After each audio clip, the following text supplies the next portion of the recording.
ఇవి dry fruits మామూలుగా లడ్డు చేద్దాం అనుకున్నా. ఇప్పుడైతే ఇంటి దగ్గర నుంచి అమ్మ పంపించిన సున్నుండలు ఉన్నాయి కదా, అందుకనే చేయలేదు.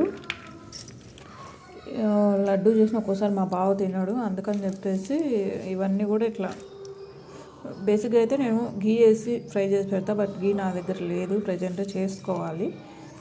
డైలీ పెరుగు చేసినప్పుడు మీగడ వస్తుంది, అదైతే తీసి పెడతా. మా బావ తిన్నాడు, నేను తింటాను. మజ్జిగ చేసినా కూడా మా బావ తాగాడు, అందుకని నేను తీసి పెట్టేసి నేను మజ్జిగ చేసుకుంటా. సో ఇవన్నీ ఇట్లా సపరేట్గా pumpkin seeds, sunflower seeds and kaju and పల్లీలు, వీటి వరకు అయితే ఫ్రై చేసిన సపరేట్గా మొత్తం చల్లారినాయి. ఇప్పుడు ఇవన్నీ కూడా ఒక బాక్స్లో వేసి పెట్టేస్తా. ఇదో బాక్స్లో వేసేస్తా.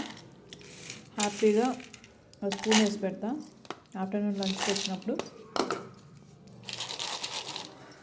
తినేసి వెళ్ళిపోతాడు మా బావ.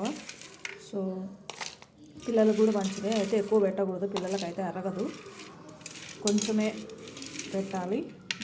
ఈవినింగ్ టైంలో ఎప్పుడైనా ఏమీ లేనప్పుడు ఇది కొంచెం పెట్టేసి మిల్క్ తాగుతారు కదా, మిల్క్ వేయడమో లేకపోతే మిగతా కూడా వీటితో సలాడ్ కూడా చేయొచ్చు, చాలా బాగుంటుంది. ఆనియన్, టమాటో, కొంచెం గరం మసాలా వేసి సలాడ్ కూడా చేయొచ్చు. అలా కూడా నిన్న చేశాను, బాబు కొంచెం తిన్నాడు.